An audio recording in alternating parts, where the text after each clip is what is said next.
नमस्कार दोस्तों, मैं सत्य मिश्रा आप सभी का अपने यूट्यूब चैनल टीचिंग लर्नर्स पे स्वागत करता हूं और आशा करता हूं कि आप सभी स्वस्थ और मस्त होंगे। सीटेट 2025 ईवीएस का मिनी मैराथन है विथ PYQ प्रीवियस ईयर के प्रश्नों के साथ। यहां पे मिनी मैराथन आप सभी के लिए है जो कि आपके सीटेट परीक्षा के लिए अति महत्वपूर्ण है। तो चलिए स्टार्ट करते हैं आज की क्लास का पहला प्रश्न। बिल्कुल पहला प्रश्न जो है वो आपके सामने जो है वो स्क्रीन पे आने वाला है और इस पहले प्रश्न से यहाँ पे जो है शुरुआत होती है। चलिए पहला प्रश्न बिल्कुल आपके सामने है कि निम्नलिखित में से कौन सा मिजोरम का सबसे प्राचीन नृत्य रूप है? सत्रिया नृत्य, रऊफ नृत्य, चेराव नृत्य या गरबा नृत्य? तो बिल्कुल अगर हम बात करें यहाँ पे तो मिजोरम का सबसे प्राचीन नृत्य जो है वो कौन सा है? चेराव नृत्य जो है सबसे प्राचीन या पारंपरिक नृत्य कहें तो यही है। इसमें आमतौर पर होता क्या है कि 6 से 8 लोग होते हैं जो जमीन पर क्षैतिज रूप से स्थित दूसरे बांस पर बांस की डंडियों की एक जोड़ी जो है वो रखते हैं। यह उत्सव के अवसरों के दौरान एक तरीके से एक आकर्षक केंद्र की तरह जो है काम करता है। तो अगर बात करें तो 2010 में एक गिनीज वर्ल्ड रिकॉर्ड जो है बनाया गया था जिसमें एक ही समय में सबसे अधिक चेराव नर्तिकाओं ने जो है वहाँ पे प्रदर्शन जो है वो किया था। ठीक है, तो इसे मिजोरम के सबसे पुराने नृत्य के रूप में भी जो है वो जाना जाता है। ठीक है, चेराव नृत्य को। वही बात करें तो गरबा नृत्य कहाँ का है? तो गरबा जो है गुजरात में खेला जाता है।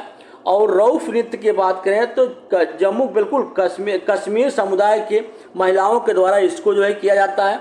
वहीं सत्रिया नृत्य की बात करें तो सत्रिया नृत्य शैली को असम के महान वैष्णव संत और सुधारक द्वारा 15वीं शताब्दी ईसा पूर्व में जो है वो पेश किया गया था।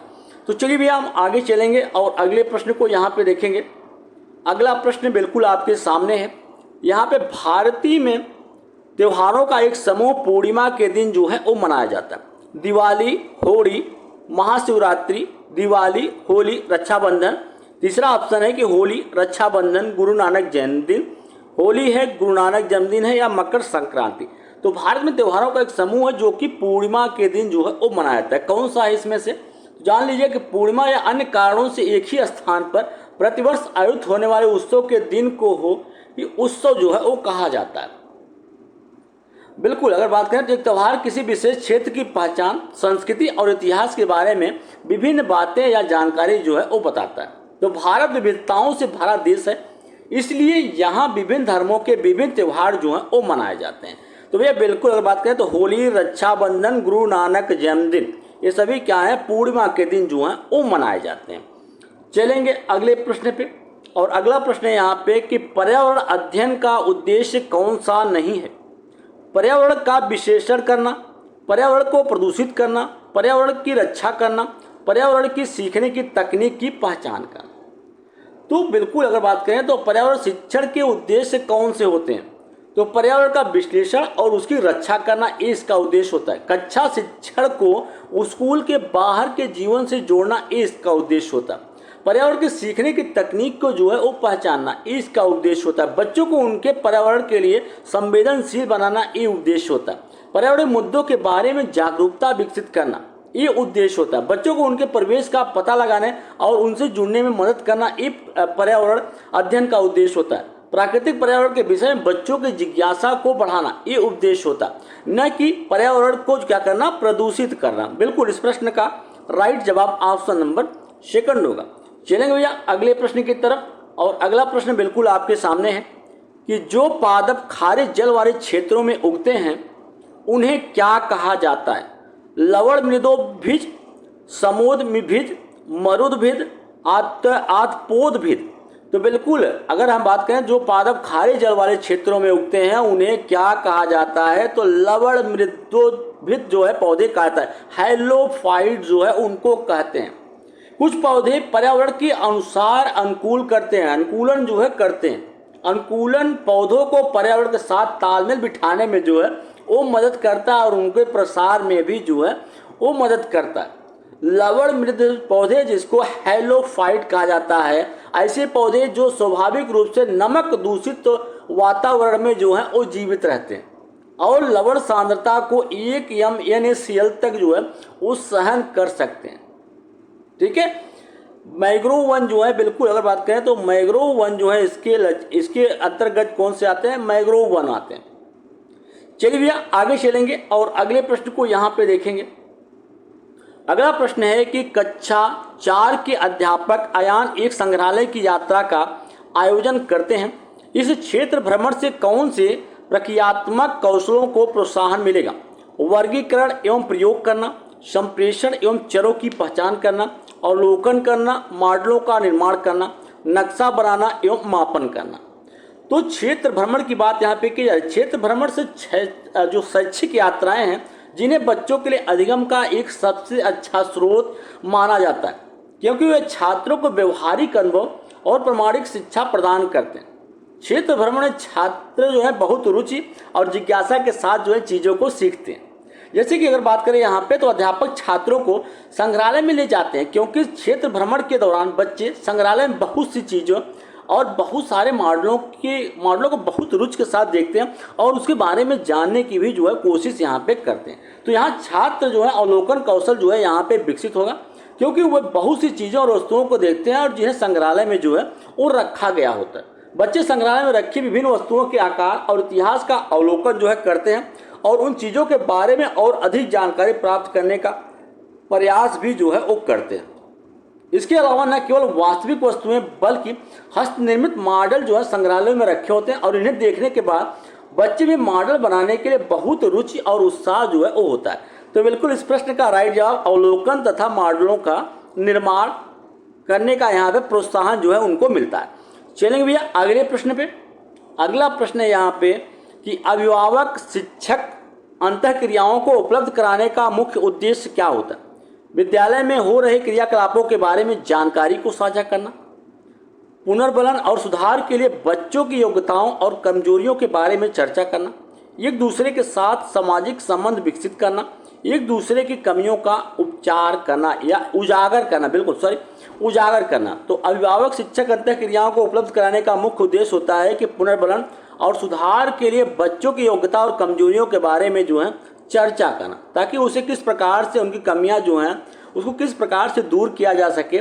इस प्रकार से इसलिए जो है शिक्षक और अभिभावक अंतःक्रियाओं को उपलब्ध जो है वो कराया जाता है।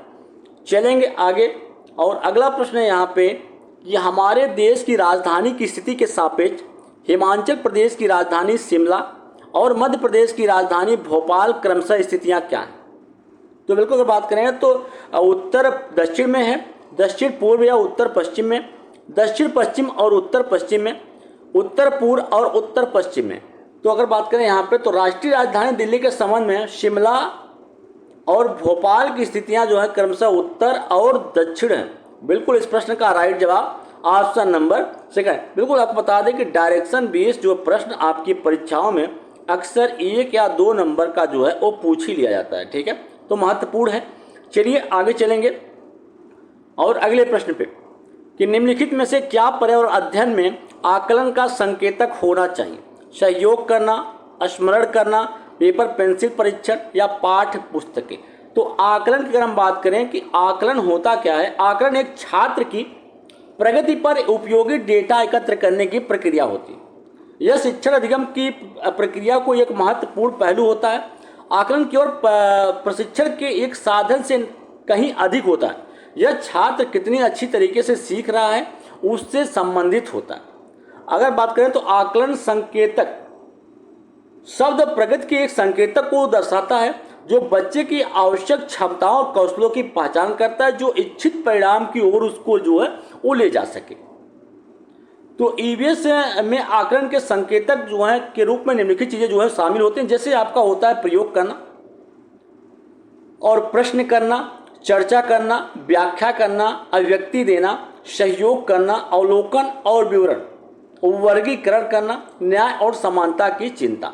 तो बिल्कुल अगर बात करें यहाँ पे तो संकेतक होना चाहिए तो सहयोग करना। बिल्कुल इस प्रश्न का राइट जवाब ऑप्शन नंबर फर्स्ट है, सहयोग करना। क्षमता और कमजोरियों को स्वीकार करना तथा दूसरों के साथ साझा करना और काम करना इसमें शामिल होता। चलिए आगे चलेंगे और अगले प्रश्न को यहाँ पे देखेंगे कि पर्यावरण अध्ययन का वर्तमान पाठ्यक्रम कुछ समान विषयों के आसपास बनाया गया। तो निम्नलिखित में से कौन सा विषय की सूची में शामिल नहीं होता? पानी, वायु, भोजन या आश्रय। तो बिल्कुल अगर बात करें तो पर्यावरण अध्ययन जो है 6 विषयों के इर्द गिर्द ही पूरा पर्यावरण आपका है। ठीक है, बिल्कुल बात करें तो परिवार और मित्र हुआ, दूसरा आपका यहाँ पे आता है भोजन आता है, आश्रय आता है, पानी आता है, यात्रा और चीज़ें हम बनाते और करते आ रहे हैं। तो वायु जो है इसके अंतर्गत जो है वो नहीं आता है। ठीक है, चलेंगे अगले प्रश्न की तरफ। अगला प्रश्न है कि निम्नलिखित में से कौन सी जीवन प्रक्रिया युग्म पादपों और जंतुओं दोनों में होती है? प्रजनन, भोजन बनाना, प्रजनन, अंकुरण, वृद्धि और प्रजनन, वृद्धि और भोजन बनाना।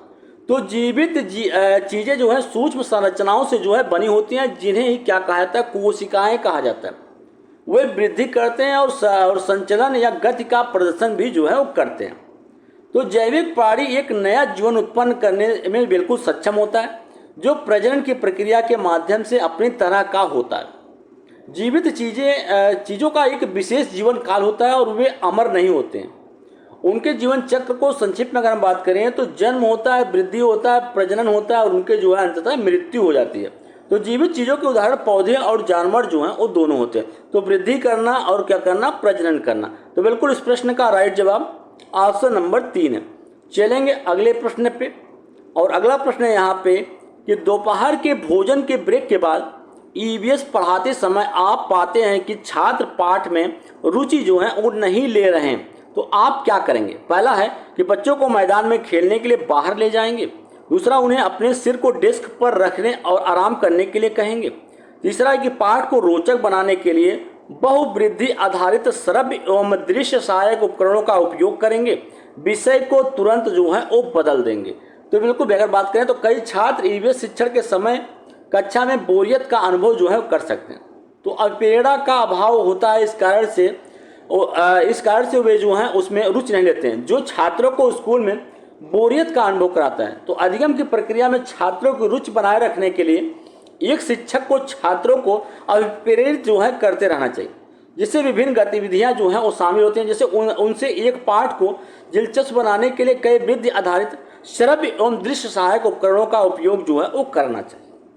तो पाठों को रुचिकर बनाने के लिए बहुवृद्धि आधारित श्रव्य एवं दृश्य सहायक उपकरणों का उपयोग जो है करना चाहिए।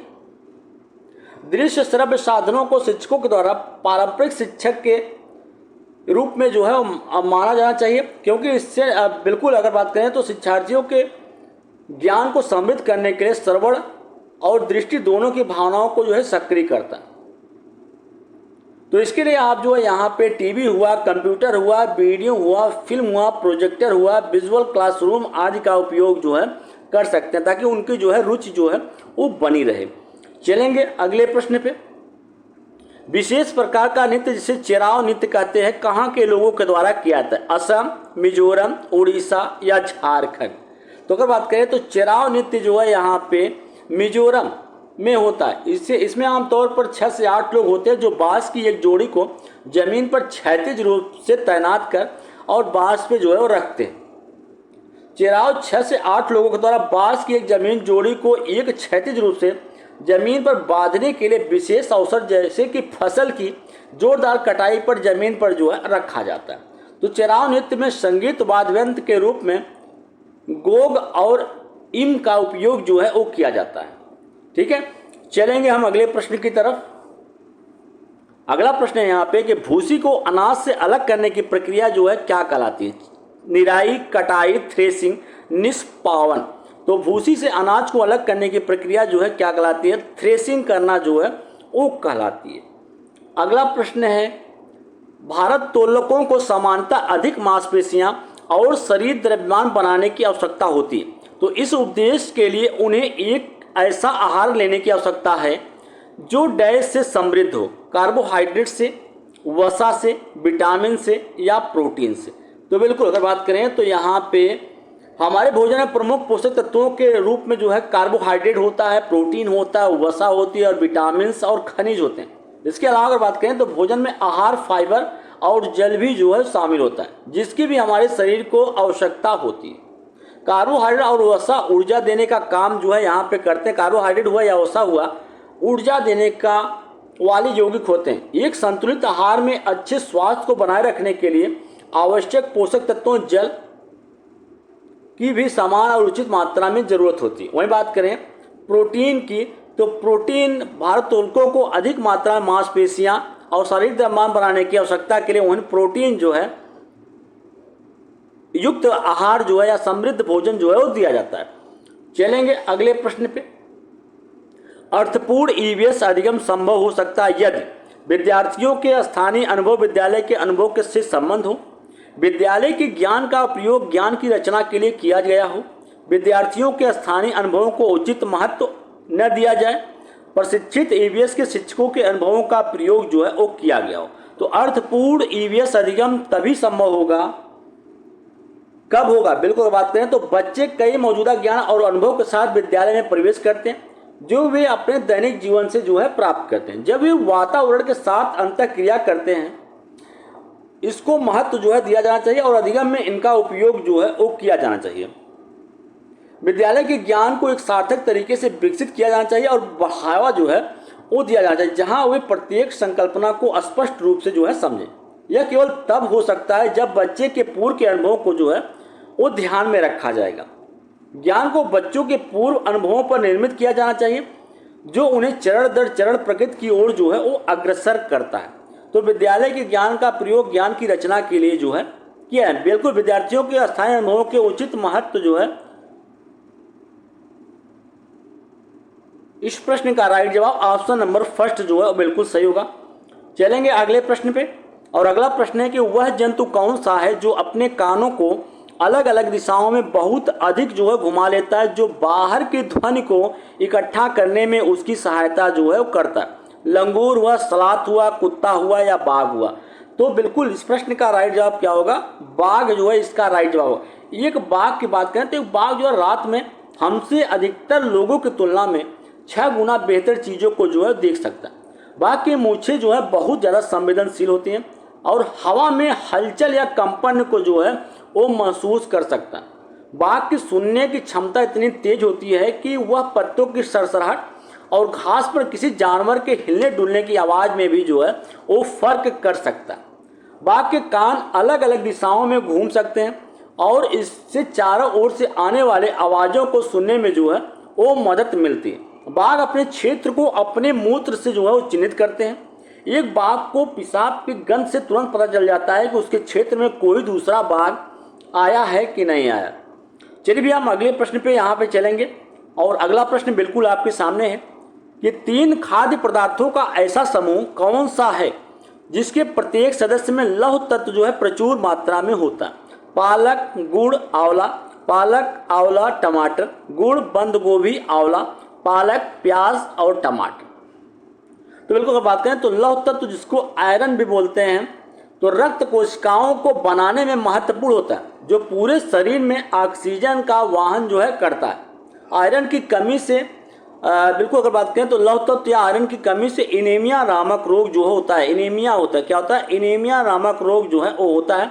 और जब एनीमिया हो जाता है या लौह तत्व की कमी होती है तो जो डॉक्टर होते हैं ऐसे पदार्थों का या ऐसे खाद्य पदार्थों को खाने का सलाह देते हैं जिसमें जो है लौह तत्व जो है प्रचुर मात्रा में पाया जाता है। जैसे यहाँ पे अगर बात करें तो पालक हुआ, गुड़ हुआ, आंवला हुआ, ये सभी क्या होते हैं? मसूर की दाल हुआ, ये सभी आपके जो हैं लौह तत्व से भरपूर होते हैं। तो बिल्कुल इस प्रश्न का राइट जवाब ऑप्शन नंबर फर्स्ट होगा।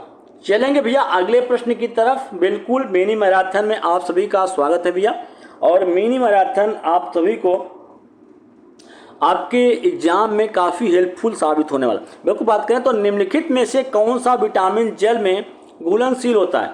बिल्कुल विटामिन कई होते हैं, जिसमें से कुछ विटामिन जो होते हैं आपके जल में घुलनशील होते हैं और कुछ विटामिन जो होते हैं वो वसा में घुलनशील होते हैं। तो यहाँ पे विटामिन ए है, विटामिन बी, विटामिन डी और विटामिन ई हुआ। भोजन हमारे शरीर का पोषण जो है करता है और हमारे स्वास्थ्य को बनाए रखता है। विटामिन कार्बनिक यौगिक होते हैं। अगर बात करें तो विटामिन क्या होता है? कार्बनिक यौगिक होते हैं जिनकी शरीर को आवश्यकता होती है, लेकिन उन्हें शरीर द्वारा जो है वो निर्मित नहीं किया जा सकता, या उनको जो है शरीर के द्वारा खुद जो है बनाया नहीं जा सकता। वे मुख्य रूप से शरीर में कुछ अभिक्रियाओं के लिए उत्प्रेरक के रूप में जो है कार्य करते हैं। तो विटामिन की आवश्यकता मात्रा बहुत कम होती है। सर अगर बात करें तो 1 ग्राम के रूप में जो है 1 ग्राम का 100वां भाग जो है जितना उतना शरीर को ज़रूरत होती है। तो विटामिन आपके 2 होते हैं, एक जल में घुलनशील होता है, वहीं कुछ जो है वसा में घुलनशील होते हैं। तो विटामिन बी और सी जो होता है वो आपके जल में घुलनशील होते हैं। बाकी सभी विटामिन आपके जैसे ए हुआ, डी हुआ, ई हुआ, के हुआ, ये सभी क्या होते हैं, जल में घुलनशील होते हैं। अगर बात करें तो शरीर को विटामिन सी की आवश्यकता बीमारियों का प्रतिरोध करने और मसूड़ों दांतों को स्वस्थ बनाए रखने के लिए जरूरत होती है। इसकी विटामिन सी की, और विटामिन सी को स्कार्बिक अम्ल भी जो है कहा जाता है। हमारे शरीर में जल में घुलनशील विटामिनों का भंडारण जो है नहीं कर सकती है, इसलिए इन विटामिनों को कम मात्रा में या दैनिक सेवन की आवश्यकता जो है वो होती है। चलेंगे अगले प्रश्न पे, और अगला प्रश्न बिल्कुल आपके सामने है। इसमें कहा गया है कि प्रश्न पत्र तैयार करते समय रश्मि को निम्नलिखित चरणों का पालन जो है करना सिखाया गया। प्रश्नों को लिखना, प्रारूप तैयार करना, प्रश्न पत्र का संपादन करना, रूपरेखा तैयार करना, अनुसरण किए जाने वाले चरणों का सही क्रम बताना है आपको। तो संतुलित अगर प्रश्न पत्र की बात करें तो वह होता है जिसमें एक प्रश्न पत्र जो है एटेम होता है, जो किसी मुद्दे के दोनों पक्षों के साथ साथ उत्तरदाता को जो है प्रस्तुत करता है। तो संतुलित प्रश्न आमतौर पर बंद किए गए प्रश्न होते हैं, लेकिन खुले अंत वाले प्रश्नों का उपयोग करने में स्वाभाविक रूप से कुछ भी गलत नहीं है, जिसमें प्रश्न का मूल रूप संतुलित होता है। तो बिल्कुल अगर बात करें तो एक संतुलित प्रश्न पत्र बनाने के लिए किस प्रकार से तैयार किया जाएगा, तो सबसे पहले प्रश्न पत्र का जो है वो प्रारूप जो है वो बनाया जाएगा। बिल्कुल सबसे पहले प्रारूप तैयार होगा, फिर उसकी जो है वो रूपरेखा जो है वो बनाई जाएगी, फिर प्रश्नों को जो है वो लिखा जाएगा, फिर उसके बाद प्रश्न पत्रों का जो है वो संपादन जो है वो किया जाएगा। ठीक है, तो इस प्रश्न का राइट जवाब ऑप्शन नंबर जो दूसरा है वो बिल्कुल सही होगा।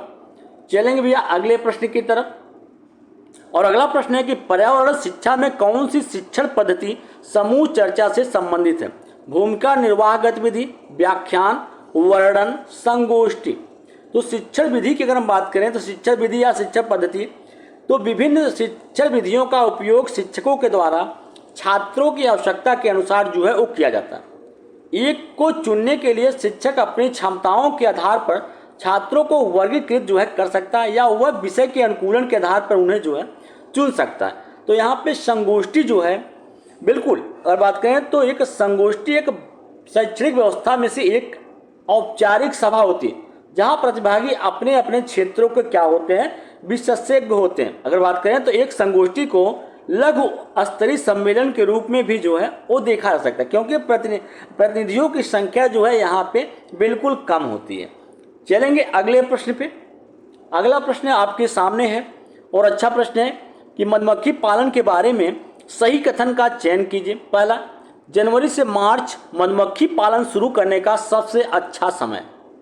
मधुमक्खी लीची के फूलों की ओर आकर्षित होती हैं। मधुमक्खियों को रखने और उनके द्वारा उत्पादित शहद को संग्रहित करने के लिए बक्से की आवश्यकता होती है। मधुमक्खियों के लिए शरबत बनाने के लिए चीनी जो है वो खरीदी जाती है। तो मधुमक्खी क्या होता है, एक प्रकार से एशियाई उपमहाद्वीप में उड़ने वाला एक प्रकार से कीट होता है। वे अपने द्वारा उत्पादित मधुर शहद के लिए जो है वो जाने जाते हैं। तो मधुमक्खी फूलों में मधु एकत्रित जो है करने का काम करती है। यह मधु उनके छत्तों में शहद की में जो है परिवर्तित हो जाता है। तो इन मधुमक्खियों से शहद एकत्र जो है वो किया जा सकता है। मेरे को बात करें तो मधुमक्खी अक्टूबर से दिसंबर तक महीने में जो है अंडा देती है, और वही समय जो है वो उपयुक्त जो है वो माना जाता है। तो यहाँ पे जो जनवरी से मार्च मधुमक्खी पालन शुरू करने का समय दिया गया है, क्या है, गलत है। मधुमक्खी पालन शुरू करने का जो वक्त है वह समय होता है वो अक्टूबर से दिसंबर का महीना जो होता है सबसे उपयुक्त महीना जो है वो माना जाता है। मधुमक्खी लीची के फूलों की ओर आकर्षित होते हैं, बिल्कुल सही है। मधुमक्खियों को रखने और उनके द्वारा उत्पादित शहद को संग्रहित करने के लिए बक्से की आवश्यकता होती है, ये भी सही है। मधुमक्खियों के शरबत बनाने के लिए चीनी खरीदी जाती है, ये भी सही है। तो इस प्रश्न का राइट जवाब ऑप्शन नंबर जो तीसरा है वो बिल्कुल सही होगा। ठीक है, तो चलेंगे हम अगले प्रश्न की तरफ। अगला प्रश्न आपके सामने है। यहाँ पे सतत और व्यापक मूल्यांकन का मुख्य उद्देश्य क्या है। स्कूल में उपस्थिति के दौरान बच्चे के हर पहलू का मूल्यांकन करना, स्कूल में उपस्थिति के दौरान बच्चे की रुचि का मूल्यांकन करना, स्कूल में उपस्थिति के दौरान बच्चे के ज्ञान और समझ का मूल्यांकन करना, स्कूल में उपस्थिति के दौरान बच्चे के कौशल का मूल्यांकन करना। तो अगर बात करें तो मूल्यांकन क्या होता है? मूल्यांकन जानकारी एकत्र करने और फिर निर्णय लेने की एक प्रक्रिया होती है। यह छात्रों की प्रगति और उपलब्धियों के आंकड़े और साक्ष्य एकत्र करने के अलावा और कुछ भी नहीं होता। न केवल एक औपचारिक परीक्षा बल्कि इसमें छात्रों के सीखने का विश्लेषण वर्णन करना भी जो है वो शामिल होता है।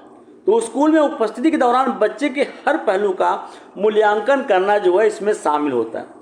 सतत और व्यापक शिक्षा इस पर जोर देती है कि विचार प्रक्रिया को बढ़ावा और संस्मरण पर जोर देना।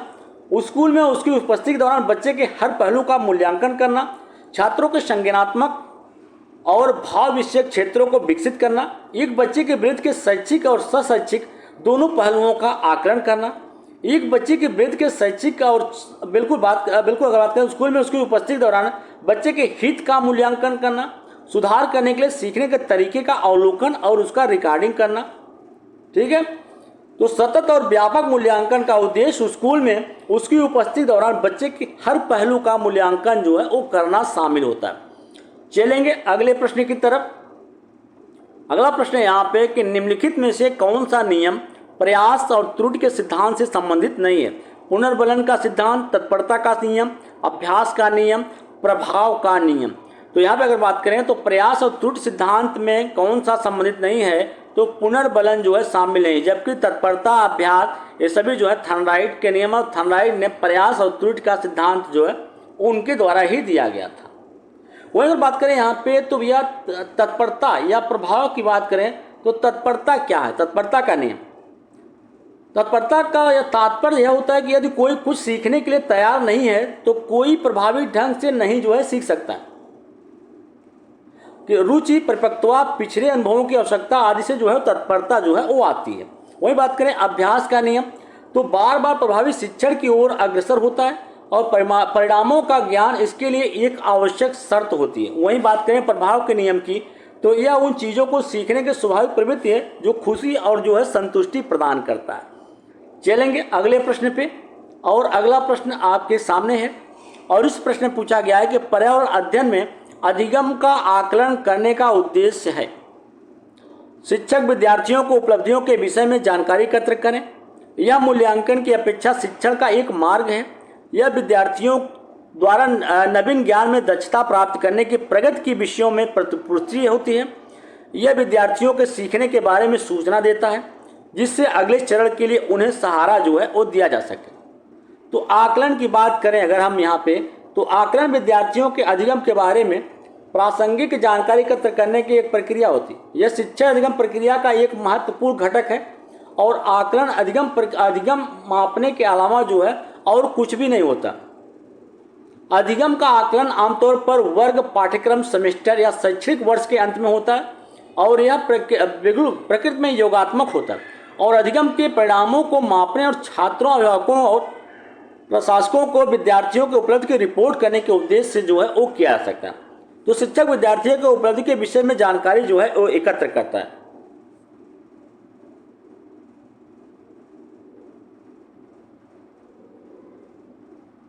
बिल्कुल इस प्रश्न का राइट जवाब दोस्तों यहाँ पे अगर बात करें तो बिल्कुल ईवीएस सीखने के आकलन का उद्देश्य होता है कि शिक्षक छात्र की उपलब्धियों के बारे में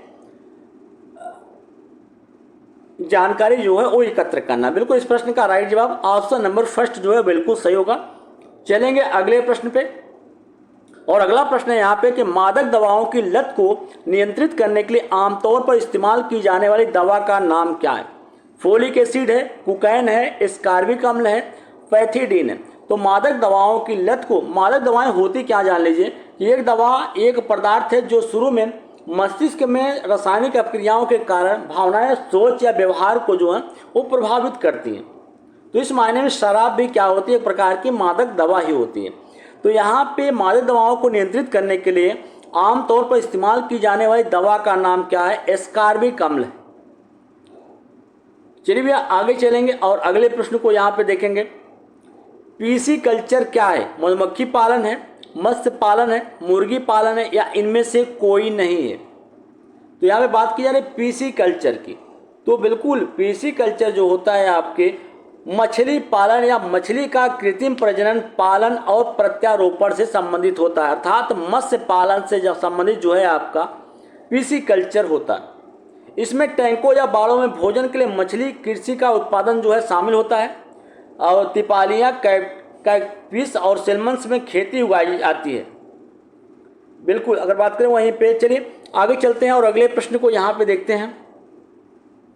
अगला प्रश्न है आपके सामने और इस प्रश्न में यहाँ पे पूछा गया है कि आप स्थान यक्ष पर हैं और आप विद्यालय स्थान जो है ओ वाई पर स्थित है, तो आपके घर से विद्यालय के लिए कोई सीधा रास्ता जो है वो नहीं जाता है, इसलिए आप पहले स्थान ए पर जाते हैं जो कि यक्ष के उत्तर दिशा में है। बिल्कुल, आप यहाँ से चलेंगे, मान लीजिए आप जो है यक्ष पे हैं और यहाँ से आप सबसे पहले उत्तर दिशा में चलेंगे।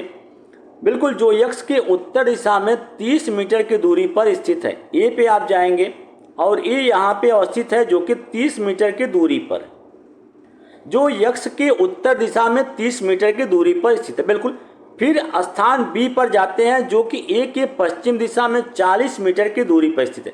अब यहाँ से आप बी पे जाएंगे जो कि ए से 40 मीटर की दूरी पर उत्तर में स्थित है। ठीक है, फिर आप स्थान सी पर जाते हैं जो बी के उत्तर दिशा की ओर 30 मीटर की दूरी पर स्थित है। अब यहाँ से आप सी पे जाओगे जो कि 30 मीटर की दूरी पर बी से उत्तर की दिशा में अवस्थित है और अंतिम में आप अपने विद्यालय यक्ष पर पहुँच जाते हैं जो कि सी के पश्चिम दिशा में 40 मीटर की दूरी। बिल्कुल, अब यहाँ से आप जाएंगे वाई पे पहुँचेंगे जो कि सी से 40 मीटर पश्चिम दिशा में स्थित है। अब यहाँ से आपके विद्यालय के सापेक्ष आपकी घर की दिशा को बतानी है, तो आपका विद्यालय यहाँ हो गया और आपके घर की दिशा जो है वो यहाँ पे है। तो भैया उत्तर हुआ, पश्चिम हुआ, बिल्कुल पूरब, पश्चिम, उत्तर, दक्षिण।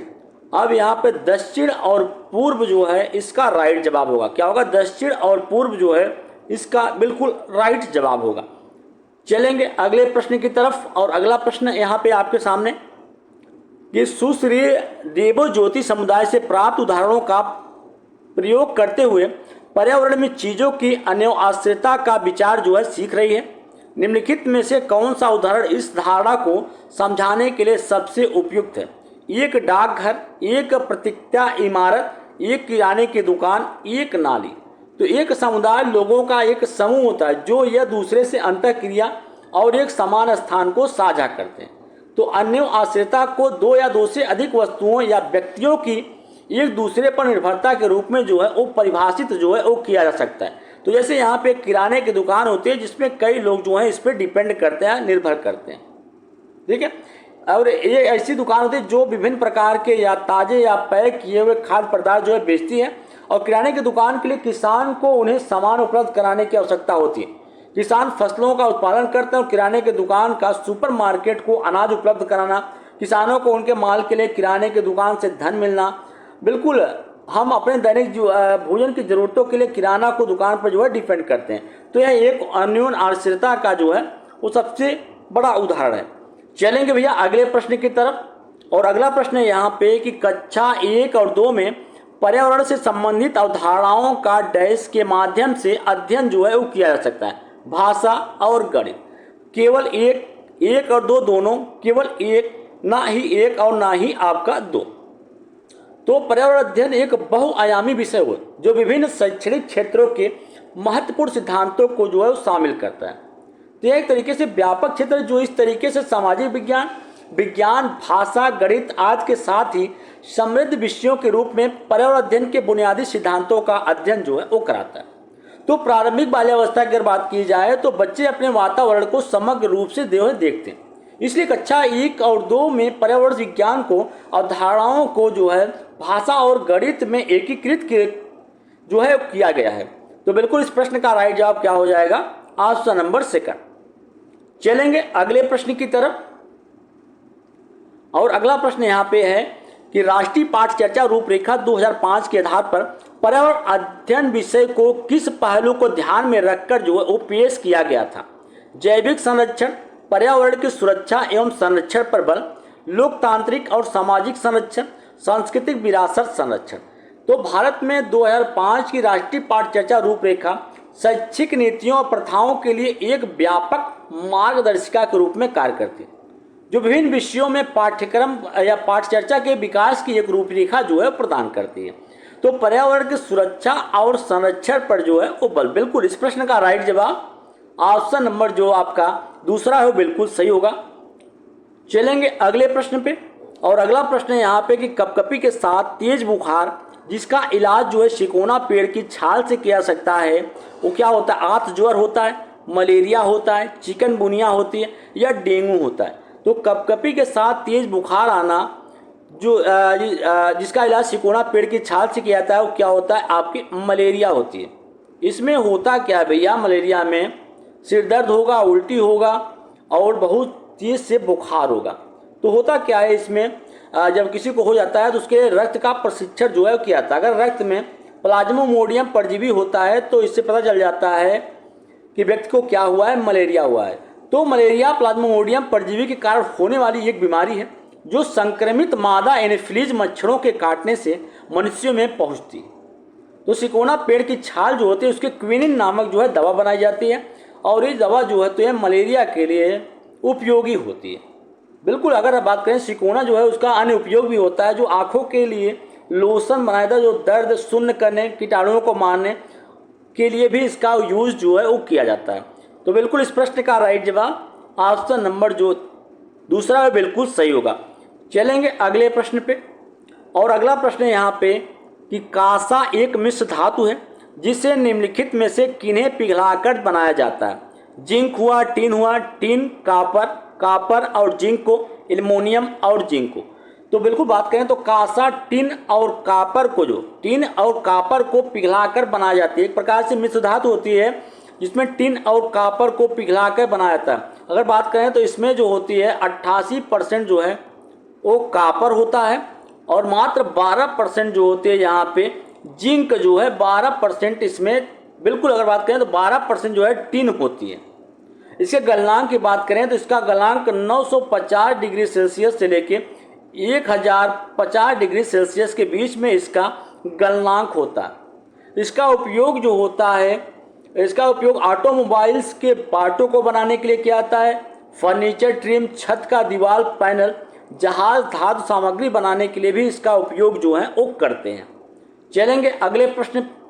अगला प्रश्न है यहाँ पे कि पर्यावरण अध्ययन की एक पुस्तक में दिए गए प्रयोगों के परिणाम प्रयोगों के अंत में दिए जाने चाहिए जिससे विद्यार्थी उनके पुष्टि कर सकें, नहीं दिए जाना चाहिए क्योंकि विद्यार्थियों को स्वयं अवलोकन करने निष्कर्ष तक पहुँचना चाहिए।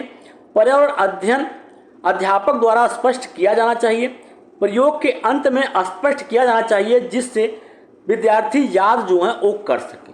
तो पर्यावरण अध्ययन की बात करें तो पर्यावरण अध्ययन की पुस्तक के अध्ययन में सुझाए गए नए प्रयोग के परिणाम जो है वो नहीं दिए जाना चाहिए क्योंकि विद्यार्थियों को स्वयं अवलोकन करना चाहिए और निष्कर्ष तक जो है पहुंचना चाहिए।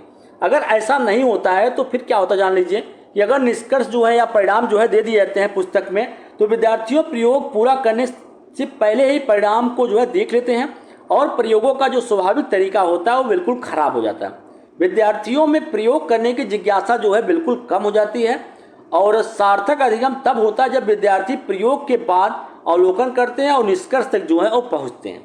तो बिल्कुल इसके लिए जो है पर्यावरण अध्ययन की पुस्तकों में दिए गए प्रयोग के परिणाम जो है नहीं दिए जाना चाहिए क्योंकि विद्यार्थियों को स्वयं अवलोकन करके निष्कर्ष तक जो है वो पहुँचना चाहिए।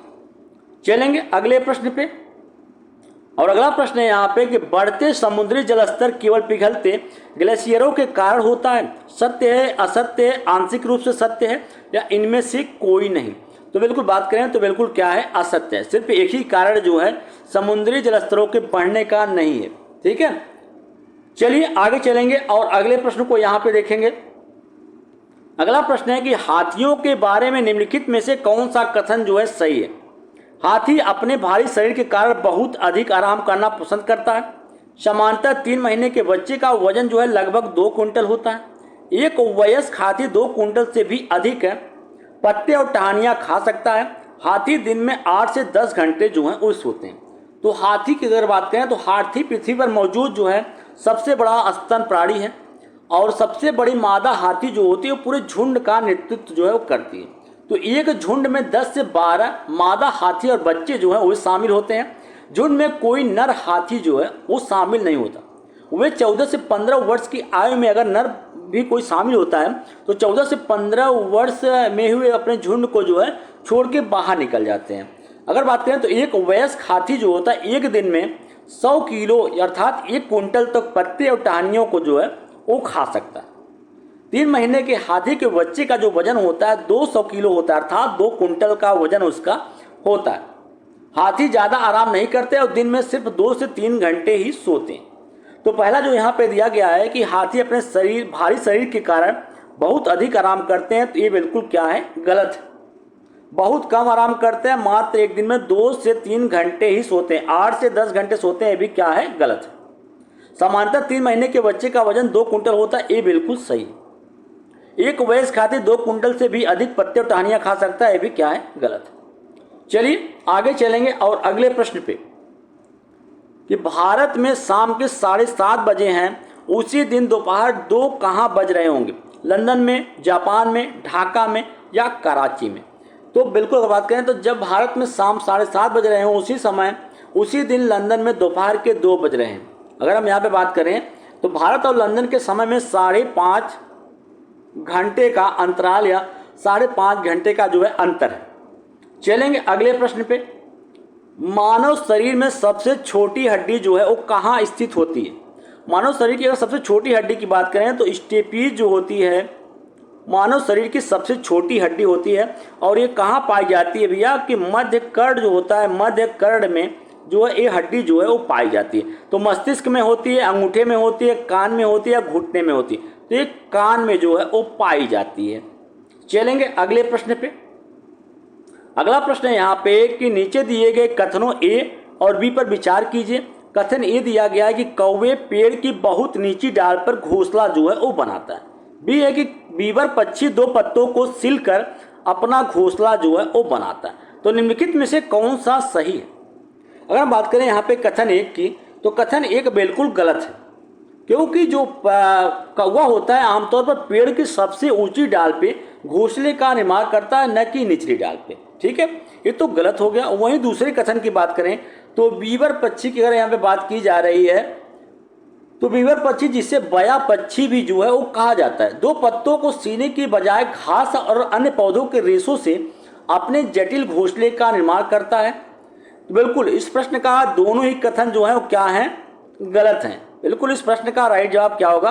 ऑप्शन नंबर पहला, दूसरा, तीसरा या चौथा। बिल्कुल दूसरा जो है बिल्कुल सही होगा। चलेंगे हम अगले प्रश्न की तरफ। और अगला प्रश्न यहाँ पे दिया गया है कि बिल्कुल कथन एक है कि ईवीएस पाठचर्चा अधिगम के सामाजिक रचनावादी परिप्रेक्ष्य में तैयार किया गया है। दूसरा है कि बच्चों के गहन अध्ययन के साथ बच्चों के अधिगम के बारे में पियाजे के विचार सामाजिक रचनावादी परिप्रेक्ष्य का प्रतिनिधित्व जो है वो करते हैं। तो पर्यावरण अध्ययन एक अंतर्विषय क्षेत्र है जो पर्यावरण और मनुष्य और प्राकृतिक दुनिया के बीच अंतर क्रिया का अध्ययन करने पर जो है केंद्रित होता है। तो ईवीएस में विभिन्न पहलू जो है वो शामिल होते हैं, जिसमें प्राकृतिक परिस्थितियाँ, पर्यावरण मुद्दे, संरक्षण और टिकाऊ प्रथाएं जो हैं वे शामिल होती हैं। तो इस कारण से अगर बात करें यहाँ पे जो कथन एक दिया गया बिल्कुल सत्य है। तो ईवीएस पाठ्य चर्चा को अक्सर एक सामाजिक रचनावादी दृष्टिकोण के भीतर जो है वो तैयार किया जाता है, जो इस बात पर जोर देता है कि सीखना एक सामाजिक प्रक्रिया है और समझ दूसरों और पर्यावरण के साथ अंतःक्रिया के माध्यम से जो है वो निर्मित होती है। वहीं दूसरे कथन की अगर हम बात करें कि पियाजे के विचार संज्ञानात्मक रचनावाद से जुड़े हैं, सामाजिक रचनावाद से जो है वे नहीं, सामाजिक रचनावाद से नहीं। तो बिल्कुल इस प्रश्न का राइट जवाब क्या होगा? पहला तो सत्य है लेकिन दूसरा क्या है? असत्य है। तीसरा बिल्कुल सही जवाब होगा। चलेंगे अगले प्रश्न पे। अगला प्रश्न है कि निम्नलिखित में से कथनों ए और बी पर विचार कीजिए। कथन ए है कि मनाली में ढालू छतों वाले मजबूत बांस के खंभों पर बने ऊंचे उठे हुए लकड़ी के घर बनाए जाते हैं। कथन बी है कि मनाली में बारिश बहुत होती है और बर्फ भी जो है वो बहुत पड़ती है। तो प्रत्येक क्षेत्र की बात करें घरों की विशेषताएं की, तो प्रत्येक क्षेत्र का एक अलग घर होता है। घर का प्रकार वहाँ के जलवायु और परिस्थितियों पर जो है डिपेंड करता है। और घर विशेष रूप से लोग अपनी ज़रूरतों के अनुसार जो है वो बनाते हैं। वहीं अगर बात करें तो मनाली के बारे में यहाँ पे प्रश्न पूछा गया है। तो मनाली जो है हिमाचल प्रदेश में है और मनाली एक पहाड़ी क्षेत्र है। वहाँ भारी बारिश होती है और बर्फ़ भी जो है बहुत ज़्यादा पड़ती है। तो घर जो है पत्थर या लकड़ी के बने होते हैं जिनकी छतें जो हैं वो झुकी हुई होती हैं। तो बिल्कुल इस प्रश्न का राइट जवाब कथन भी जो है बिल्कुल सही है कि बारिश बहुत होती है और बर्फ़ भी जो है बहुत पड़ती है। लेकिन कथन एक जो है वो क्या है आपका यहाँ पे गलत है। जो यहाँ पे मजबूत बांस के खंभों की बात की जा रही है, ऐसे घर कहाँ पे बनाए जाते हैं? असम में जो है बनाए जाते हैं। तो इस प्रश्न का राइट जवाब भैया क्या होगा? कथन बी जो है बिल्कुल सही है और कथन ए क्या है आपका गलत है, यानी ऑप्शन नंबर जो दूसरा है वो बिल्कुल सही होगा। चलेंगे अगले प्रश्न पे। अगला प्रश्न है यहाँ पे कि एस्किमो अपने घर इग्लू का निर्माण जो है बर्फ से करते हैं, इसका क्या कारण होता है? ध्रुवीय क्षेत्रों में केवल बर्फ ही उपलब्ध है। बर्फ ठंडी हवा और पानी को अंदर नहीं आने देती है। बर्फ की दीवारों के बीच मौजूद हवा अंदर की गर्मी को बाहर जाने से रोकती है। बर्फ मुफ्त में मिलती है, अन्य सामग्री जो है उसकी कीमत अधिक होती है। तो बर्फ की दीवारों के बीच मौजूद हवा जो है अंदर की गर्मी को बाहर जाने से रोकती है। तो एस्किमो अपना घर अर्थात उनके घर को इग्लू के नाम से जाना जाता है। इग्लू को बर्फ से जो है बनाते हैं क्योंकि बर्फ की दीवारों के बीच की हवा अंदर की गर्मी को निकालने से जो है वो रोकती है। और ऐसा भी माना जाता है कि बर्फ जो होता है गर्मी का एक अच्छा इंसुलेटर होता है और इसे बिल्कुल जो है वो थामे रखता है। ठीक है, इग्लू मुख्य रूप से कनाडा में पाए जाने वाले अस्थायी शीतकालीन जो है वो घर होते हैं। तो बर्फ की दीवारों के बीच मौजूद हवा अंदर की गर्मी को बाहर जाने से रोकती है। बिल्कुल इस प्रश्न का राइट जवाब ऑप्शन नंबर तीसरा जो है बिल्कुल सही होगा। चलेंगे अगले प्रश्न पे। अगला प्रश्न है कि चिपको आंदोलन के प्रणेता कौन है? देवकी नंदन बहुगुणा, सुंदरलाल बहुगुणा, कमला बहुगुणा या हेमावती बहुगुणा? बिल्कुल सिंपल सा जवाब है, सुंदरलाल बहुगुणा जो है इसके राइट जवाब होंगे।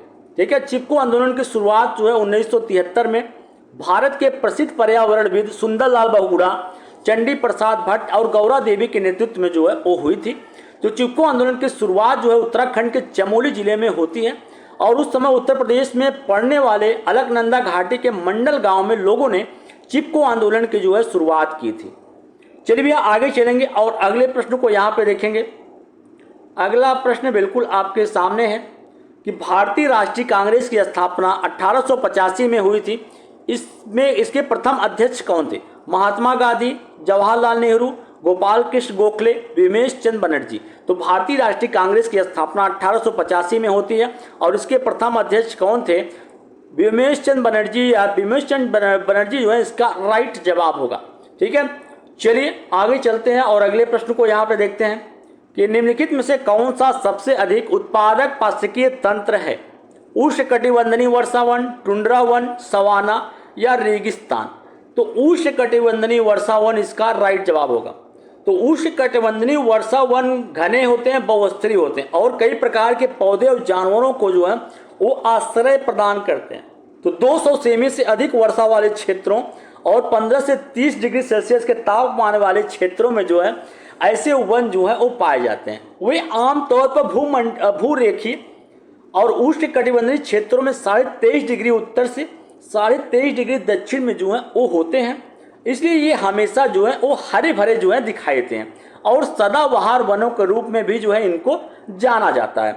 चलेंगे भैया अगले प्रश्न की तरफ। अगला प्रश्न है यहाँ पे कि हमारे देश के किस भाग में लोगों के रहने के लिए बने बड़े तिकोने टेंट को रेबो कहते हैं और जानवरों को रहने के स्थान को लेखा जो है वो कहा जाता है? अरुणाचल प्रदेश, मेघालय, जम्मू कश्मीर, लेह और लद्दाख। तो इसका राइट जवाब क्या होगा? ऑप्शन नंबर जो तीसरा है वो बिल्कुल सही होगा, जम्मू और कश्मीर जो है बिल्कुल राइट जवाब होंगे। चलेंगे भैया अगले प्रश्न की तरफ। अगला प्रश्न है यहाँ पे कि नीचे दिए गए घरों के प्रकार में से उसे चुनिए जिसे भारी वर्षा वाले क्षेत्रों के गांव में रहने वाले लोगों को बनाना चाहिए। सपाट छत वाले बांस के घर, सपाट छत वाले पत्थर या लकड़ी के घर, बांसों के खंभों पर बने ढालू छत वाले मकान, मिट्टी और पूस के घर जिनकी ढालू छतें कटीली झाड़ियों की बनी होती। तो अगर बात करें तो हर क्षेत्र में एक अलग घर होता है और घर का प्रकार या क्षेत्र के जलवायु परिस्थितियों पर जो है वो निर्भर करता है और घर लोग विशेष ज़रूरतों के अनुसार जो है बनाए जाते हैं। तो यहाँ पे अगर बात करें तो जहाँ पे भारी वर्षा होती है अर्थात जो है असम, अगर बात करें तो असम के घरों की विशेषताओं की, तो असम में भारी बारिश होती है। मकान जमीन से लगभग 10 से 12 फीट या 3 से 3.5 मीटर ऊंचाई पर जो है बनाए जाते हैं। यह बारिश के दौरान घर को डूबने से जो है वो बचाता है। इन्हीं मजबूत बांस के खंभों पे जो है वो बनाया जाता है। घरों के भीतरी भाग भी जो है वो लकड़ी के जो है वो बने होते हैं। तो इस प्रश्न का राइट जवाब ऑप्शन नंबर तीसरा जो है बिल्कुल सही होगा। चलेंगे आगे और अगले प्रश्न पे। यहाँ पे दोस्तों अगला प्रश्न बिल्कुल आपके सामने है, बिल्कुल वही प्रश्न सेम टू सेम रिपीट है और पूछने का तरीका जो है बिल्कुल डिफरेंट है। तो बिल्कुल हमारे देश में ऐसा गांव जहां के ग्रामवासी अत्यधिक वर्षा होने के कारण अपने घरों को बांस के खंभों पर जमीन से 10 से 12 फीट ऊंचाई पर बनाता है। इन घरों को अंदर से लकड़ी का ही बनाया जाता है। ये गांव कहाँ के होने चाहिए? हिमाचल प्रदेश, तमिलनाडु, असम या उत्तराखंड? तो बिल्कुल इस प्रश्न का राइट जवाब ऑप्शन नंबर जो तीसरा है बिल्कुल सही है। चलेंगे भैया अगले प्रश्न की तरफ। अगला प्रश्न है कि परस्पर जुड़ी खाद्य श्रृंखलाओं के समूह को डैश कहते हैं? खाद्य जाल, खाद्य चक्र, श्रृंखला क्रिया, खाद्य जाल, जैव समूह, पिरामिड? तो परस्पर जुड़ी खाद्य श्रृंखलाओं के समूह को खाद्य जाल जो है वो कहा जाता है। यानी इस प्रश्न का राइट जवाब ऑप्शन नंबर तीसरा जो है बिल्कुल सही होगा। चलिए आगे बढ़ते हैं और अगले प्रश्न को यहाँ पे देखते हैं। अगला प्रश्न बिल्कुल आपके सामने है और इस प्रश्न में यहाँ पूछा गया कि यदि एक टिड्डी को मेढक द्वारा खाया जाता है तो ऊर्जा का हस्तांतरण कैसा होगा? निर्माता से डीकम्पोजर की तरफ, निर्माता से प्राथमिक उपभोक्ता, प्राथमिक उपभोक्ता से द्वितीयक उपभोक्ता या द्वितीयक उपभोक्ता से प्राथमिक उपभोक्ता की ओर? तो खाद्य श्रृंखला एकल मार्ग का जो है प्रतिनिधित्व करता है, जिसके द्वारा एक पारिस्थितिक तंत्र के माध्यम से ऊर्जा और पदार्थों का जो है वो प्रवाह होता है। तो टिड्डी उत्पादों अर्थात घास पौधों पर खाना खाता है और इसलिए यह क्या होता है? प्राथमिक उपभोक्ता के स्तर पर होता है। वहीं मेढक टिड्डी खाने वाले इस प्रकार के द्वितीयक उपभोक्ता जो है बन जाते हैं। तो प्राथमिक उपभोक्ता से द्वितीयक उपभोक्ता जो है इसका राइट जवाब होगा।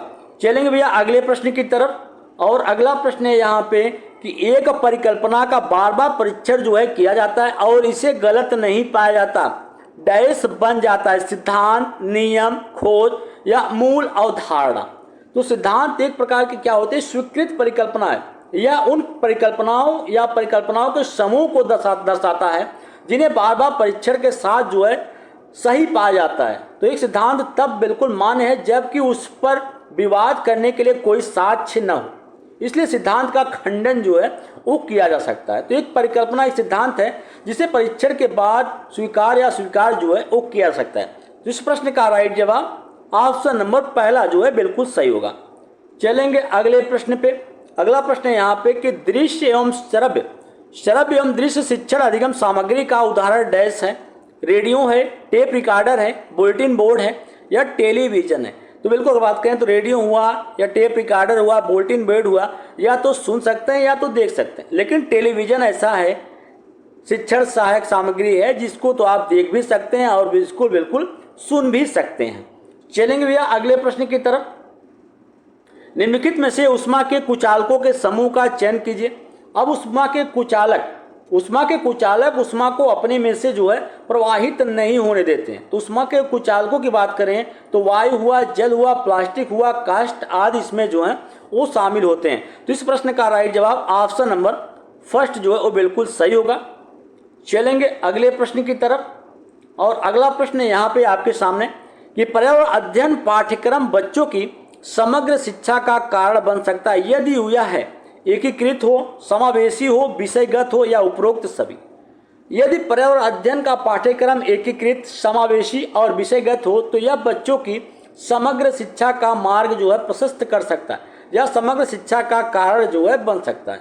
तो एकीकृत शिक्षा की बात करें तो एकीकृत शिक्षा यह सुनिश्चित करती है कि पर्यावरणीय अवधारणाएं विभिन्न विषयों से जुड़ी हों जिसमें पर्यावरण की अच्छी तरीके से जो है उस समझ मिलती हो। वहीं समावेशी शिक्षा की बात करें तो समावेशी शिक्षा यह सुनिश्चित करती है कि प्रत्येक बच्चे को उसकी पृष्ठभूमि या क्षमताओं की परवाह किए बिना पर्यावरणीय मुद्दों के बारे में जानने का अवसर उसको जो है वो मिल सके।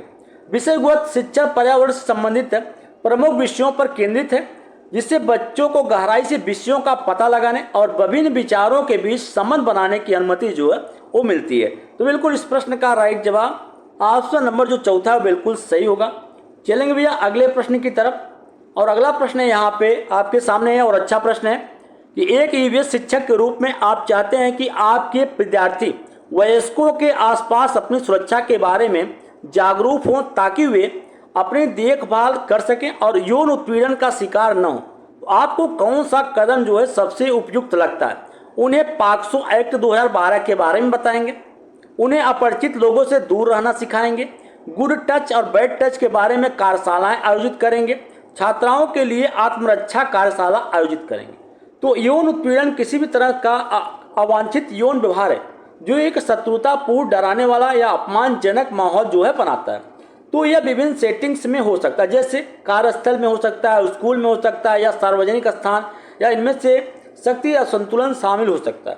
तो अगर बात करें तो इसके लिए यहाँ पे गुड टच और बैड टच के बारे में कार्यशालाएं विशेष रूप से बच्चों को उचित और अनुचित शारीरिक संपर्क को समझने में मदद करने के लिए डिजाइन की गई है, जो उनकी सुरक्षा और जागरूकता के लिए जो है वो महत्वपूर्ण है। तो इसकी कार्यशालाएं आयोजित जो है वो करेंगे।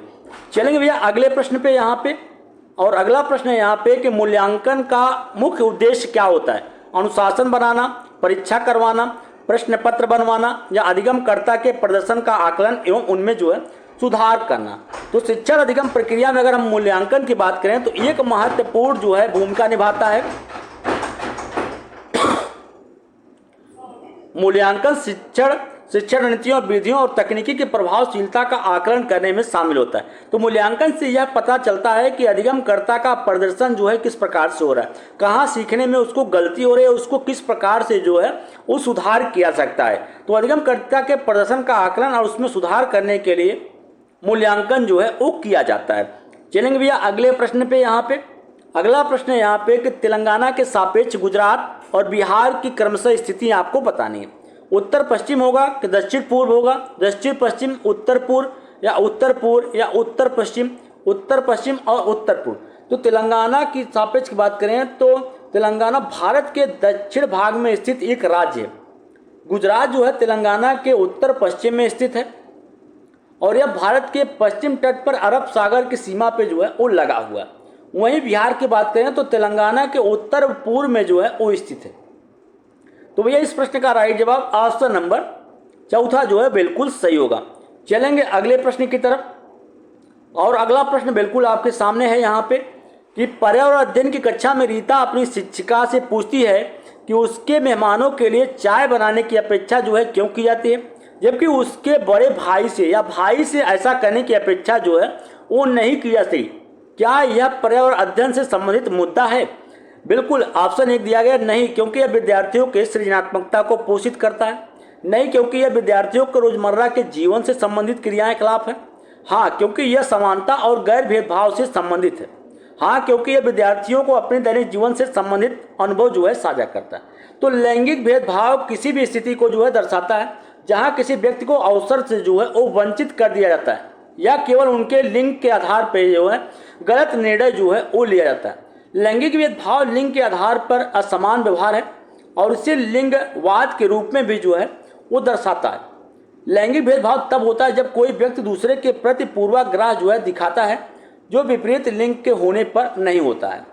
तो बिल्कुल अगर बात करें यहाँ पे तो लैंगिक पूर्वाग्रह से बचने के लिए कई तरीके के उपाय जो है किए जा सकते हैं, जैसे सभी के लिए शिक्षा तक समान पहुँच जो है सुनिश्चित करना, लड़कियों को ही खाना बनाना चाहिए, लड़कों को ही काम पे जाना चाहिए, जैसे लैंगिक रूढ़ियों से जो है दूर रहना चाहिए, कार्यस्थल पर महिलाओं को सशक्त करना चाहिए, जब कोई लड़का रोए तो लड़की की तरह रोना बंद करो जैसे वाक्यों का प्रयोग जो है बंद कर दें, लड़के लड़कियां दोनों के साथ समान आदर और समान व्यवहार करें। तो हाँ, बिल्कुल इस प्रश्न का राइट जवाब ऑप्शन नंबर तीसरा होगा। हाँ, क्योंकि समानता और गैर भेदभाव जो है संबंधित है। चलेंगे अगले प्रश्न पे। यहाँ पे अगला प्रश्न, कौन सा पक्षी अंडा देने के लिए लटकता हुआ घोंसला जो है बनाता है? कौवा हुआ, टेलर बर्ड हुआ, बीबर बर्ड हुआ या बारबेट पक्षी हुआ। तो पक्षी अपना अंडा देने के लिए घोंसले का निर्माण जो है करते हैं और अपने छोटे बच्चों को जो है उसी में सेते हैं। तो अलग अलग पक्षी अलग अलग जगहों पर घोंसले बनाते हैं, कुछ जमीन स्तर पर तो कुछ पेड़ पौधे पेड़ पौधों पर तो कुछ पहाड़ियों के बीच में। तो विभिन्न पक्षी अपने घोंसले बनाने के लिए विभिन्न तकनीकी और विभिन्न सामग्रियों का उपयोग जो है वो करते हैं। तो लटकता हुआ घोंसला कौन बनाता है? बीवर बर्ड पक्षी जो है वो लटकते हुए घोंसले का निर्माण जो है वो करता है। चलेंगे भैया अगले प्रश्न पे यहाँ पे। और अगला प्रश्न यहाँ पे आपके सामने है कि पर्वतारोहियों को अधिक ऊंचाई पर नाक से खून बहने का कारण होता है। पहला, रक्त वाहिकाओं में दाब बाहरी दाब से अधिक हो जाता है। रक्त वाहिकाओं में दाब बाहरी दाब से कम हो जाता है। रक्त वाहिकाओं में दाब बाहरी दाब के बराबर हो जाता है। अधिक ऊंचाई पर खून या रक्त गाढ़ा हो जाता है इस कारण से। तो उच्च ऊंचाई पर नाक से खून आना, ऊंचाई पर वायुमंडलीय दबाव जो है काफ़ी कम होता है। उसका परिणाम क्या होता है कि रक्त वाहिकाओं के अंदर का जो है दबाव बाहर के वायुमंडलीय दबाव की तुलना में अपेक्षाकृत अधिक हो जाता है और यह दबाव अंतर्नाक से में नाजुक रक्त वाहिकाओं को या रक्त वाहिकाओं के फटने का जो है कारण बन सकता है, जिससे नाक से जो है वो खून आता है। ठीक है, रक्त वाहिकाओं के दाब जो है बाहरी दबाव से, बिल्कुल अगर बात करें यहाँ पे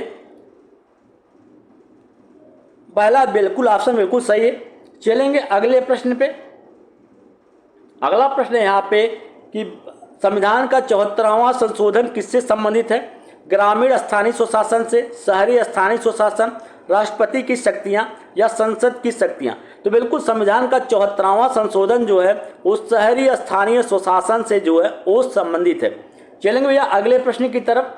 और अगला प्रश्न बिल्कुल आपके सामने है। यहाँ पे प्रश्न पूछा गया है कि एक ईवीएस शिक्षिका अपने विद्यार्थियों से कल्पना करने और उत्तर देने के लिए कहती है, क्या होता अगर पृथ्वी से सभी पक्षियों को एक साथ मार दिया जाता? ऐसा प्रश्न किस प्रकार का प्रश्न है?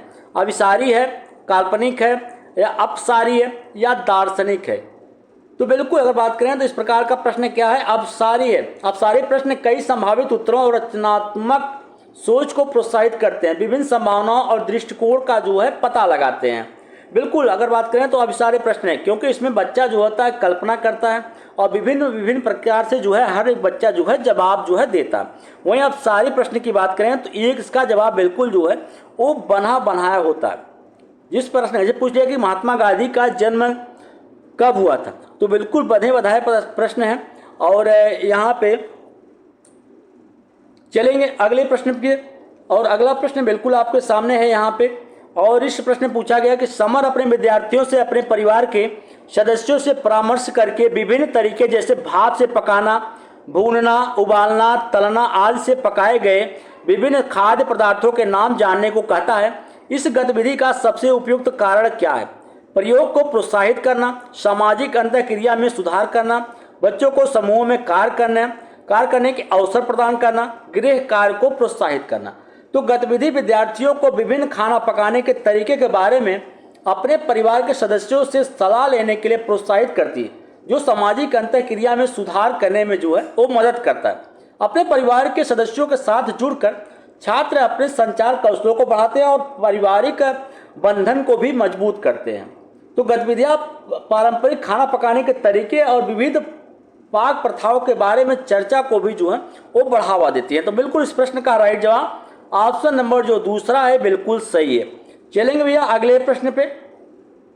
अगला प्रश्न है यहाँ पे कि ईवीएस कक्षाओं में मानचित्र पठन गतिविधि छात्रों में कुछ योग्यताओं और कौशलों का विकास करती है। वे स्थानों के सापेक्ष स्थिति को समझना, स्थानों की दिशाओं को समझना, प्रतीकों और पैमानों को समझना, पैमाने के नक्शे के अनुसार सटीक रूप से आरेखण करना। तो एक मानचित्र पढ़ने की गतिविधि में छात्रों को मानचित्रों की व्याख्या और नेविगेट करना जो है वो सिखाना शामिल होता है, जिसमें उनके स्थानिक जागरूकता और भूगोल की समझ जो है वो बढ़ती है। तो इस गतिविधि के दौरान छात्र प्रतीकों को पहचानना, पैमानों को समझना, दिशाओं की व्याख्या करना और मानचित्र पर विशिष्ट स्थानों या विशेषताओं का जो है पता लगाना जो है वो सीखते हैं। तो भैया इस प्रश्न का राइट जवाब यहाँ पे ABC जो है बिल्कुल सही होगा। बिल्कुल इस प्रश्न का राइट जवाब ऑप्शन नंबर फर्स्ट जो है बिल्कुल सही है। चलिए आगे चलेंगे। पहला प्रश्न है कि वर्ष 1853 में भारत की पहली यात्री ट्रेन जो है चली थी बॉम्बे से पुणे के बीच में, कलकत्ता से अलीपुर, बॉम्बे से थाणे, कलकत्ता से दमदम। तो बिल्कुल अगर बात करें तो 1853 में भारत की पहली यात्री ट्रेन बॉम्बे से थाणे के बीच में जो है वो चली थी। चलेंगे अगले प्रश्न पे। अगला प्रश्न है यहाँ पे कि निम्नलिखित में से कौन सी गैस अम्लीय वर्षा की घटक से संबंधित है? Carbon dioxide, argon, sulphur dioxide या मीथेन। तो जब बारिश के पानी में एसिड की मात्रा औसत से अधिक हो जाती है तो ऐसे बारिश को एसिड बारिश जो है वो कहा जाता है। अगर हम यहाँ पे बात करें तो समान रूप से जो वर्षा का जल होता है उसका पीएच मान जो होता है वो 5.6 जो है वर्षा का जल का पीएच मान होता है। जब वर्षा के जल का पीएच मान जो है वो 5.6 जो है वो नीचे चला जाता है तब इसे जो है अम्ल वर्षा जो है कहते हैं। तो अम्लीय वर्षा विभिन्न प्रकार की मानवीय गतिविधियों का उत्पाद है जो वातावरण में सल्फर और नाइट्रोजन के ऑक्साइड का उत्सर्जन जो है वो करते हैं। तो बिल्कुल सबसे बड़ा घटक जो है अम्लीय वर्षा का सल्फर डाइऑक्साइड है। ठीक है, चलेंगे भैया अगले प्रश्न पे। और अगला प्रश्न यहाँ पे है कि एशिया का सबसे बड़ा पशु मेला आयोजित किया जाता है हरिद्वार में, पुष्कर में, सोनपुर में या नासिक में। तो एशिया का सबसे बड़ा पशु मेला जो है वो सोनपुर में आयोजित होता है। कहाँ पे? सोनपुर में। सोनपुर पशु मेला कार्तिक पूर्णिमा, बिल्कुल एक कब लगता है कि कार्तिक पूर्णिमा को ये मेला जो है वो कार्तिक पूर्णिमा को ये मेला जो है वो लगता है। और गंगा नदी के संगम तट पर बिहार के सोनपुर में नवंबर और दिसंबर के महीने में इसका आयोजन जो है वो किया जाता है। ठीक है, पुष्कर मेला जो है अगर बात करें तो ऊंट मेले के रूप में जो है वो प्रसिद्ध होता है। चलेंगे भैया अगले प्रश्न पे। यहाँ पे अगला प्रश्न है कि भारतीय गैंडे संरक्षित है कार्बेट राष्ट्रीय उद्यान में, काजीरंगा राष्ट्रीय उद्यान, बांदीपुर राष्ट्रीय उद्यान, गिर राष्ट्रीय उद्यान। तो बिल्कुल अगर बात करें यहाँ पे तो काजीरंगा गेंडों की इन प्रजातियों को असम के काजीरंगा राष्ट्रीय उद्यान में जो है वो संरक्षित किया जाता है। काजीरंगा राष्ट्रीय उद्यान कहाँ पे अवस्थित है? असम में अवस्थित है। ठीक है, चलिए अगले प्रश्न पे चलेंगे। और अगला प्रश्न यहाँ पे है कि प्रकाश संश्लेषण के दौरान कौन सी गैस अवशोषित होती है? हाइड्रोजन, ऑक्सीजन, नाइट्रोजन या कार्बन डाइऑक्साइड। तो प्रकाश संश्लेषण के दौरान कार्बन डाइऑक्साइड गैस अवशोषित होती है। प्रकाश संश्लेषण क्या होती है कि वह प्रक्रिया जिसके द्वारा पौधे सूर्य के प्रकाश को रासायनिक ऊर्जा में परिवर्तित करते हैं तथा उस ऊर्जा का बाद में पौधों द्वारा अपने कोशिका कार्यों के लिए जो है वो उपयोग किया जाता है। तो बिल्कुल इस प्रश्न का राइट जवाब कौन सी गैस अवशोषित होती है? Carbon dioxide. मुक्त क्या होती है? ऑक्सीजन गैस जो है वो मुक्त होती है। चलेंगे अगले प्रश्न पे। भारत में जनजाति कहाँ पे? बिल्कुल थारू जनजातियां कहाँ रहती हैं? थारू मरुस्थल में, उत्तराखंड में, उत्तर प्रदेश का तराई क्षेत्र, झारखंड। तो भारत में थारू जनजातियां जो है कहाँ पे रहती हैं? उत्तर प्रदेश के तराई क्षेत्र इसका राइट जवाब होगा। चलेंगे भैया अगले प्रश्न पे। और अगला प्रश्न यहाँ पे बिल्कुल आपके सामने है कि ईवीएस का पाठ्यक्रम थीम आधारित होता है। क्यों? थीम छात्रों में पर्यावरण के बारे में एक संयुक्त एवं अंतर संबंधित समझ को विकसित करती हैं। छात्र ईवीएस को आसानी से सीख सकते हैं।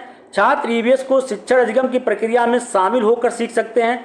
शिक्षक छात्रों के अधिगम को सरलता से आगे बढ़ा सकते हैं। तो ईवीएस पाठ्यक्रम का विभिन्न थीमों पर आधारित होने का कारण होता है जिज्ञासा विकसित करने के लिए, संज्ञानात्मक कौशल प्राप्त करने के लिए, एक जुड़ी हुई और परस्पर संबंधित समझ विकसित करने के लिए, छात्रों के लिए सामग्री को अधिक जीवंत बनाने के लिए। तो बिल्कुल बात करें यहाँ पे थीम छात्रों में पर्यावरण के बारे में एक संयुक्त और अंतर संबंधित समझ को विकसित जो है वो करती है। चलेंगे भैया अगले प्रश्न पे। और अगला प्रश्न है यहाँ पे, जो बच्चे बोल और सुन नहीं सकते हैं वे डैश से सीखते हैं?